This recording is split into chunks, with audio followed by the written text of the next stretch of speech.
যে আপনারা জানেন আমাদের খুবই নিকটবর্তী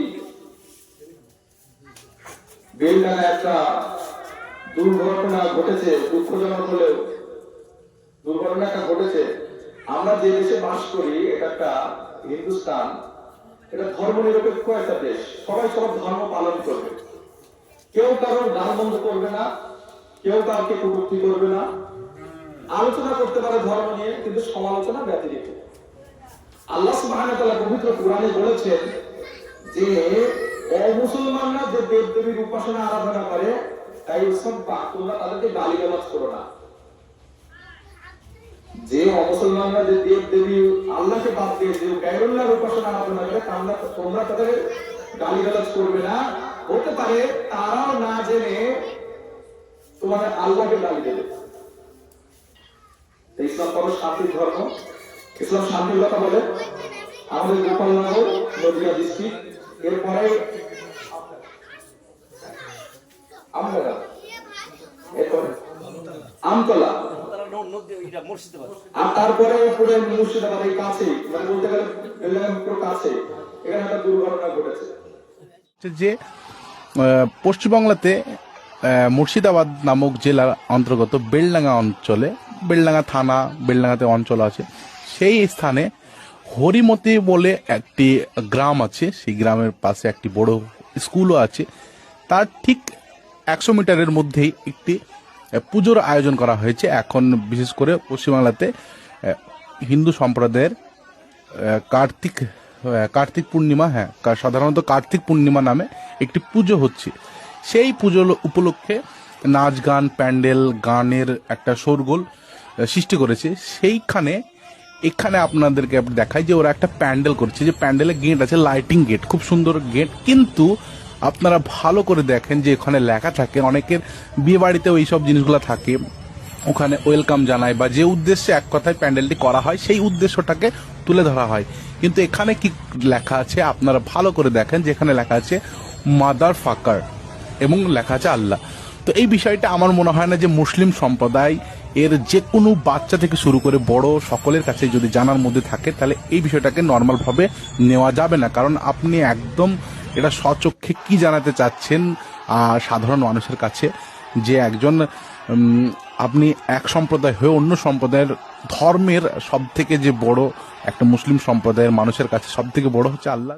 যাই হোক না কেন, আপনারা শুনেছেন একজন আলেম হিসাবে, একজন মুফতি হিসাবে এই বার্তা দিই যে দেশের সম্প্রীতি এবং শান্তি বজায় রাখার চেষ্টা আমাদের সকলকে করতে হবে। সমস্ত ধর্মাবলম্বীর উচিত আমাদের দেশে যে শান্তি সম্প্রীতি আছে সেটা বজায় রাখার চেষ্টা করতে হবে। এই ব্যাপারে একটা হাদিস বলি, আপনারা বুঝতে পারবেন যে ইসলাম কত শান্তির ধর্ম। ইসলাম আবেগের কথা বলে না, বলে ইসলাম অনেক সময় বলে বিবেক দিয়ে কাজ করতে। এই ব্যাপারে কোরআনের পরে সব থেকে সহিহ হাদিসের কিতাব কি? সহিহ আল বুখারী। তো সহিহ আল বুখারী, তারপরে হচ্ছে সহিহ মুসলিম শরীফ। তো সহিহ মুসলিম শরীফে একটি হাদিসে এসেছে, হাদিস একাডেমি থেকে প্রকাশিত 546 নম্বর হাদিস, এবং বাংলাদেশ ইসলামিক ফাউন্ডেশন থেকে প্রকাশিত সহিহ মুসলিম শরীফে 550 নম্বর হাদিসে এসেছে যে রাসূল সাল্লাল্লাহু আলাইহি ওয়াসাল্লাম একদিন মসজিদে বসেছিলেন, অনেক সাহাবারাও বসে আছে। হঠাৎ করে আরবের এক বেদুইন, মানে গ্রাম্য ব্যক্তি, অশিক্ষিত ব্যক্তি মসজিদের মধ্যে আসলেন এবং মসজিদে প্রবেশ করে সে দাঁড়িয়ে দাঁড়িয়ে মসজিদের ভিতরে পেশাব করতে শুরু করলো। মসজিদে এসে সেই মসজিদের মধ্যে পেশাব করতে আরম্ভ করলো। হাদিসে রয়েছে ফিল মসজিদ, মসজিদের মধ্যেই সে পেশাব করছে। তো অনেক সাহাবা ক্ষিপ্ত হলেন, বললেন এত বড় স্পর্ধা, তো অনেকে বাধা দিতে গেলেন। তো রাসূল বললেন না, দিও না, থামো, করতে দাও কোনো পেশাব। অথচ কোথায় করছেন পেশাব? বলুন, জোরে বলুন, কোথায় করছে? মসজিদের ভেতরে পেশাব করছে। রাসূল বললেন না, খবরদার, দাও, বাধা দিও না, করতে দাও। আর এদিকে তো সাহাবারা খুব রাগান্বিত। হাদিসের কিতাবে এসেছে, সহিহ মুসলিম শরীফের হাদিসে এসেছে, এই হাদিসটা বর্ণনা করছেন হযরত আনাস ইবনে মালিক রাদিয়াল্লাহু তাআলা আনহু। আল্লাহ রাসূলের খাদিম, রাসূলের নিজের খাদিম বর্ণনা করছেন যে আনা আরবিয়া, একজন আজমি ব্যক্তি, মানে বেদুইন, একজন বেদুইন ব্যক্তি কি করলেন, বারাকুল মসজিদ, মসজিদের মধ্যে সে পেশাব করতে আরম্ভ করলেন, ফাকামা, দাঁড়িয়ে দাঁড়িয়ে। তাহলে দাঁড়িয়ে মসজিদের মধ্যে পেশাব করলেন। সাহাবারা তো ক্ষিপ্ত, কি ব্যাপার, মসজিদের মধ্যে দাঁড়িয়ে পেশাব করছে, এত বড় স্পর্ধা। তো কিছু সাহাবা বাধা দিতে গেলে রাসূল মানা করলেন। অনেক সাহাবা ছিল ক্ষিপ্ত, মারবে, মারমুখী। রাসূল বললেন না না, শান্ত হও, বাধা দিও না, পেশাব করতে দাও।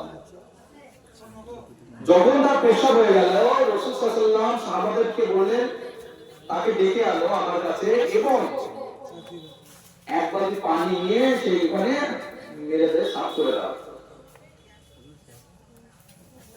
বসে রাসূল সাল্লাল্লাহু আলাইহি ওয়াসাল্লামের কাছে যখন নিয়ে আসা হলো ওই ব্যক্তিকে, রাসূল তাকে বোঝালেন ইসলাম, যে এটা মসজিদ, উপাসনালয়, ইবাদত বান্দেগি করা হয়, এটা পেশাব করার স্থান না, পেশাব করবে আলাদা জায়গা আছে, ওখানেই করবে। এই যে এত সুন্দর আখলাক, চরিত্র, ইসলামের রূপরেখা, সৌন্দর্য, মাধুর্য, এই দেখে সে ব্যক্তি ইসলাম গ্রহণ করল। সুবহানাল্লাহ। তাহলে ব্যাপারটা কি, এখন যদি আমাদের এরকম কোন ভুল ভ্রান্তি বেয়াদবি হয়ে থাকে, বাবা আর রক্ষা নাই। ইসলাম চরিত্র আলাদা, ইসলাম আলাদা, ভিন্ন আদব, আখলাক, তারবিয়াত আমাদের শেখায়, মুআমালাত, মুআশারাত আলাদা শেখায়। কিন্তু আমরা সেটাকে বিগড়ে একটা ভুল ভ্রান্তির রূপরেখা দিয়েছি, যার দ্বারা আমাদের মধ্যে ইসলাম নাই, অশান্তি হয়ে থাকে।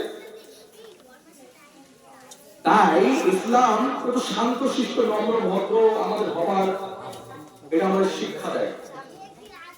ঠিক ততরূপ আমি আমার এই আওয়াজ যতদূর যাচ্ছে, আমি আমার হিন্দু ভাই বোনদেরও বলবো, তাদেরকেও বলবো, এই বার্তা দেবো যে দেশের শান্তি, সম্প্রীতি এবং ভ্রাতৃত্ব যেন সবাই বজায় রাখে। একটা হিন্দু ভাইদের জন্য আমি একটা পৌরাণিক কাহিনী বলে শেষ করে দেব। একটা পৌরাণিক কাহিনী হচ্ছে এই যে হিন্দু ধর্মে একজন বড় ঋষি ছিলেন, হিন্দু ধর্মে একজন বড় ঋষি ছিলেন, যার নাম হচ্ছে ভৃগু।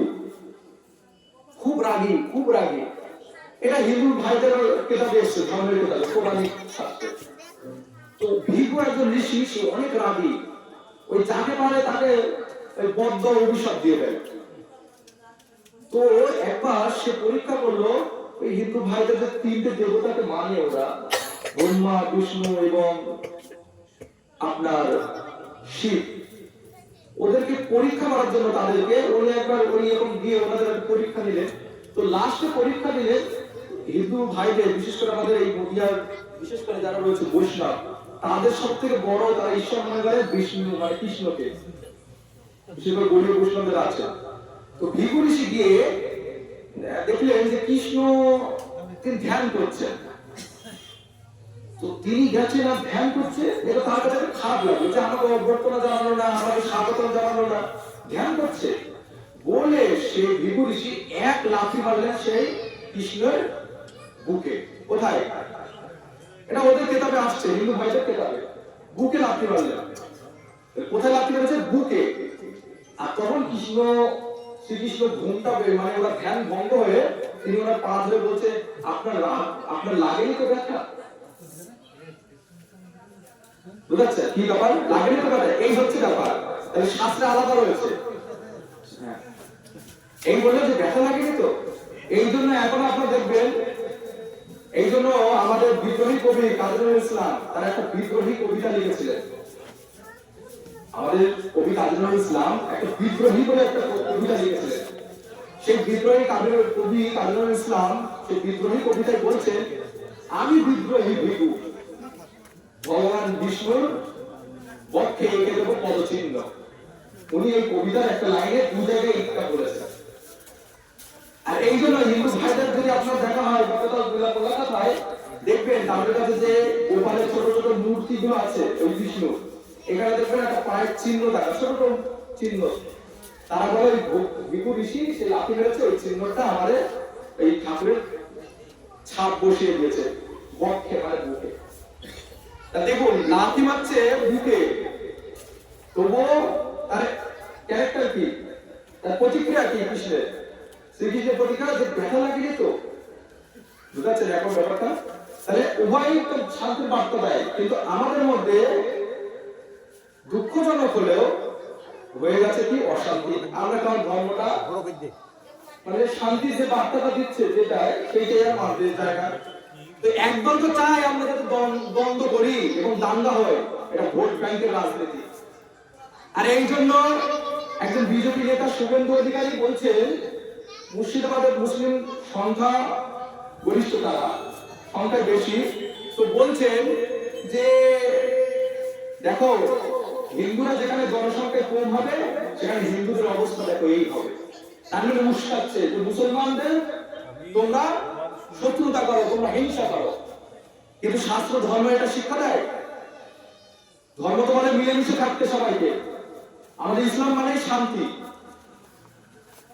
ইসলাম কি শিক্ষা দিচ্ছে আর এরা কি দিচ্ছে? ভোট ব্যাংকের রাজনীতি আমাদের লেলিয়ে দিচ্ছে একে অপরের বিরুদ্ধে। খবরদার, রশিয়ার সাবধান, এদের পাল্লায় পড়বেন না, এদের খপ্পরে পড়লে হবে না, না হলে দেশ এবং জাতির উন্নতি হবে না। যদি আমরা দাঙ্গা করতে শুরু করে দিই, যদি উভয় ধর্ম, উভয় মানুষ, উভয় ধর্মের মানুষেরা একে অপরের সঙ্গে দ্বন্দ্ব করে, ঠিক কিনা?